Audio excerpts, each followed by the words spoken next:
Welcome to the Block of the Month bonus video. This video is for part 1 of the Sashing and Borders. You will need 1 3/4 yards of a background color for the sashing, and this will surround all the blocks and kind of separate them from each other. The next fabric you'll need is 1 1/4 yard of the inner border fabric. It'll be right next to the sashing fabric. If desired, you could use the same fabric for the inner border and the sashing. I decided to use a different fabric for my inner border, and the background color of the dotted fabric is similar to the fabric I've chosen for the sashing. The next fabric you need is a dark accent, which will go between the inner and outer borders. You'll need 1 yard. I've chosen this really pretty red fabric. The inner and outer borders of this quilt are pieced and not just big strips of fabric, although you could do it that way if you wanted. You will need 1 1/4 yard of the outer border fabric represented by the yellow in my drawing here. I wanted the outer border to be a little lighter so the dark accent fabric would really stand out, but I also wanted it to be different than the inner border and the sashing fabric, so I picked a gray fabric that had a little bit of color in it, and I think it's going to look fabulous. All the different colors that are in this gray fabric, the pink, the purple, the orange, the yellow, will all be in the quilt somewhere, so I think this will be a standout fabric for the outer border. We'll also need 1/4 yard of an extra accent fabric. It'll go right next to the dark accent, so something that'll look pretty with that. I think this bright fabric is really going to pop on the corners. Stay to the end of the video so you can see our 2 alternate versions, the red, white, and blue version, and the bright fabrics on a black background version. A downloadable version of this pattern may be found in the files section of our Facebook group called The Quilted Forest Friends, or you can screenshot it here and print it at home, or you can push pause and take notes. We'll show it again at the end of the video, but for now, it's time to cut. From the sashing fabric, cut 1 rectangle 2.5 inches by 15.5 inches, 1 rectangle 2.5 inches by 32.5 inches, 1 rectangle 2.5 inches by 18.5 inches, 1 rectangle 2.5 inches by 20.5 inches, and 3 rectangles that are 2.5 inches by 25.5 inches. From the inner border fabric, cut 1 strip that is 6.5 inches by the width of fabric, 2 strips that are 4.5 inches by the width of fabric, and 2 strips that are 2.5 inches by the width of fabric. From the dark accent fabric, cut 6 strips that are 2.5 inches by the width of fabric. From the outer border fabric, cut 1 strip that is 6.5 inches by the width of fabric, 1 strip that is 4.5 inches by the width of fabric, and 4 strips that are 2.5 inches by the width of fabric. From the extra accent fabric, cut 1 strip that's 2.5 inches by the width of fabric. I'll be using the blocks from January, March, April, May, and August. I had made 2 blocks in January, and I liked the alternate block better than the one I originally planned to use, so I'm going to use that one. For this first part, you're always going to press towards the sashing fabric. Piece using 1/4 inch seam allowances. Piece the 2.5 inch by 15.5 inch rectangle between the April block and the August block and press. Piece the 2.5 inch by 32.5 inch rectangle between the unit you just made and the March block. Piece the 2.5 inch by 18.5 inch to the top of the January block and press. Piece the 2.5 inch by 20.5 inch rectangle to the right side of this unit and press. Piece the May block to the top of this unit and press. And finally, you're going to piece a 2.5 inch by 25.5 inch rectangle between the 2 units that you made and on each end. Press and set aside. Now it's time to piece the top and bottom borders. Make sure you're piecing using 1/4 inch seam allowances. The side borders and the corners will be made in a future video, Borders Part 2. Piece the inner border fabric strip that's 6.5 inches by the width of fabric to a dark accent strip that's 2.5 inches by the width of fabric. Piece a 2.5 inch by width of fabric dark accent strip between a 4.5 inch by width of fabric inner border strip and a 2.5 inch by width of fabric outer border strip. you're going to make 2 of this unit. If you're enjoying our Block of the Month series, we hope you'll hit that like button, share with your quilting friends, and subscribe so you don't miss any of the future videos. Piece a 2.5 inch by width of fabric dark accent strip between a 2.5 inch by width of fabric inner border strip and a 4.5 inch by width of fabric strip of the outer border fabric.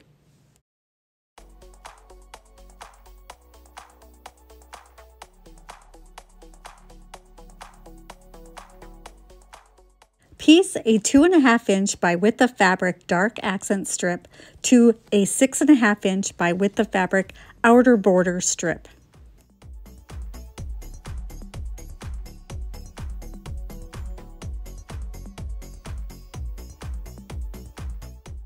Cut on the fold of a 2.5 inch dark accent strip and an outer border strip and then sew them together.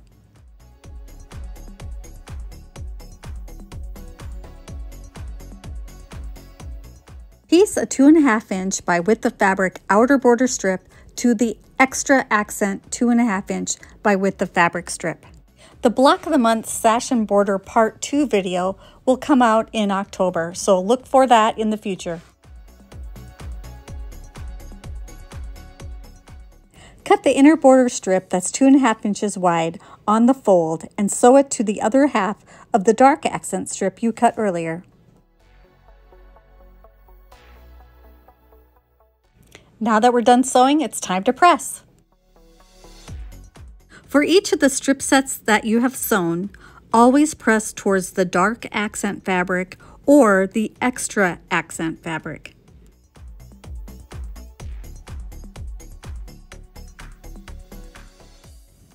To help me make my strip sets lay extra flat, I like to press from the back side first and then flip it around to the front and press from the front side. All of the wider units should measure 8.5 inches wide. All of the units that have just 2 strips that are 2.5 inches wide should measure 4.5 inches wide.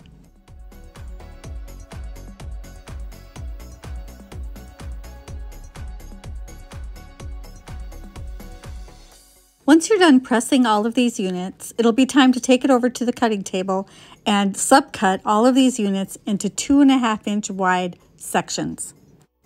Both of the 8.5 inch units and the 4.5 inch units, they will all get subcut into 2.5 inch sections.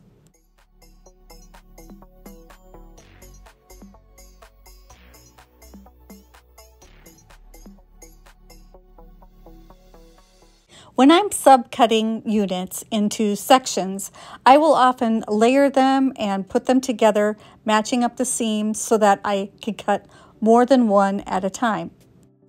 Once I get the ends straightened so that I have a nice line to follow as I'm cutting, I will start with the 12.5 inch mark and then cut the 10 inch mark, the 7.5 inch mark, the 5 inch mark, and the 2.5 inch mark. The less I move the fabric around, the more accurate my cutting is. For the strip sets that have the 4.5 inch inner border strips, subcut 18 sections. For all of the strip sets that have a 6.5 inch strip, subcut 8 sections. I have this one folded in half so that once I get the ends straightened, I have 2 layers to cut and I only have to make 4 cuts.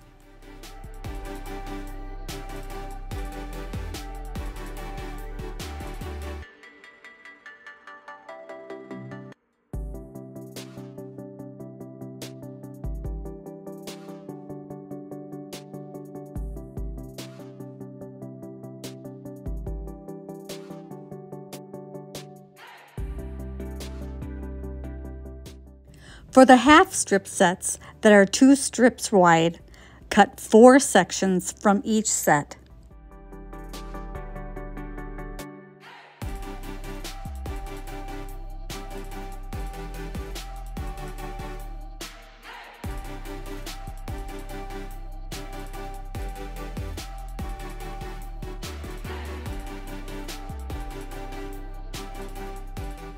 For the full-length set that is 2 strips wide, subcut 8 sections. I have folded this one in half too, so that I only have to make 4 cuts. Once you get used to using this method, it makes the cutting go a lot faster.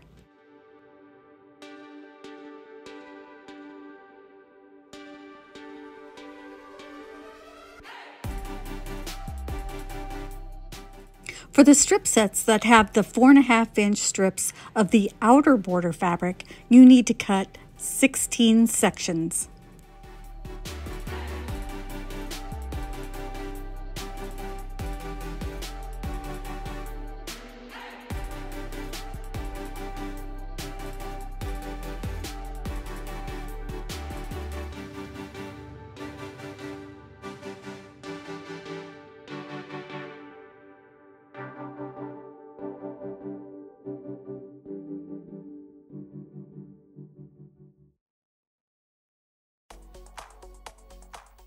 Before I get back to the sewing, I like to double check that I have subcut the correct number of sections. Save your leftover chunks of the strip sets. We will be using those in part 2 video when we make the side borders and the corner units. I'm going to stack up my extra pieces, fold them together and put them in a bag and store them with the other fabrics that I'm going to need for the rest of the borders. Piece the smaller sections together to make units that measure 2.5 inches by 8.5 inches. You will have 4 of each unit. This one has accent pieces with the outer border fabrics. This one will have outer border and inner border fabrics. When you're done sewing these, you're going to want to press towards the accent fabrics.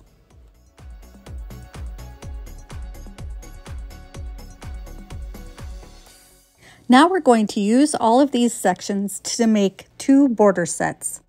This is where having a paper copy of the pattern will come in handy. I like to start on the left side of the diagram and sew the units together in order as they appear, marking them off as I sew them on. It helps to mark it on the pattern in case I'm interrupted or have to set it aside for a while. And remember, we're making 2 border sets, one for the top and one for the bottom. I usually will just send them through the machine, cut them off when they get to the other side, and then just keep adding on from left to right. It's also easy to get the pieces turned around, so always double check when you're putting the new piece on that it looks right compared to what you're sewing it to. If you wanted to, you could press after you sew each seam. What I like to do in this situation is just keep sewing and press everything all at the end. I don't want to have to get up in between sewing each seam to run to the ironing board, so I just keep adding on the new pieces and I will press at the end when all of the pieces are sewn together.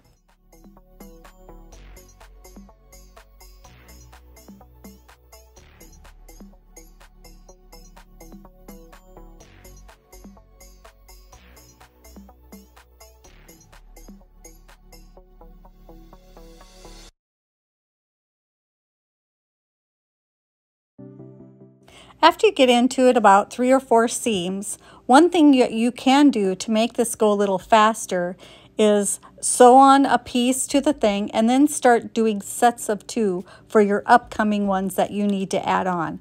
So sew on this last single unit, and then I'm going to do a couple that are sets of 2 that would be the next 2 that I need to sew on. Just make sure that you keep marking the paper when you sew sets of 2 together, so you kind of keep track of where you are as you're sewing from left to right.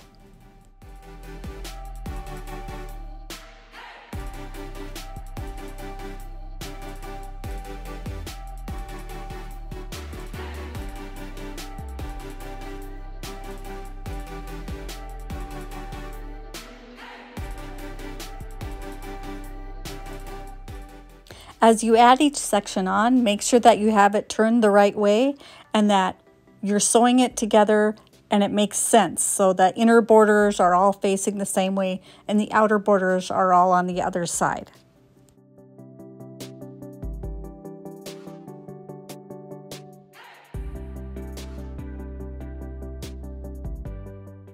Once you get the last section sewn on, double check it to the diagram to make sure that you have all the pieces in the right place.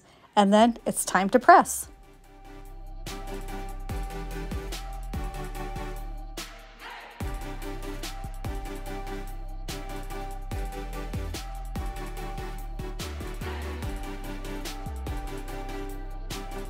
When I'm marking this on the pattern, I always use a pencil. That way, if I make the pattern again, I can just erase those lines and mark all over again to make the next one.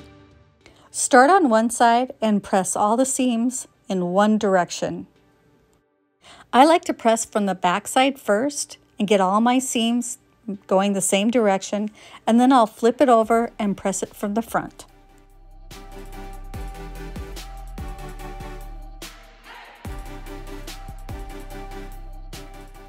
Once you're done pressing, it's time to fold the pieces and put them with the extra fabric and tuck them away until you're going to use them in the future. Do not sew the border section to the section that has the 5 blocks with the sashing. We need to add another piece in there before we sew them together, so you will have 3 different pieces to put in your bag to tuck away for the future date.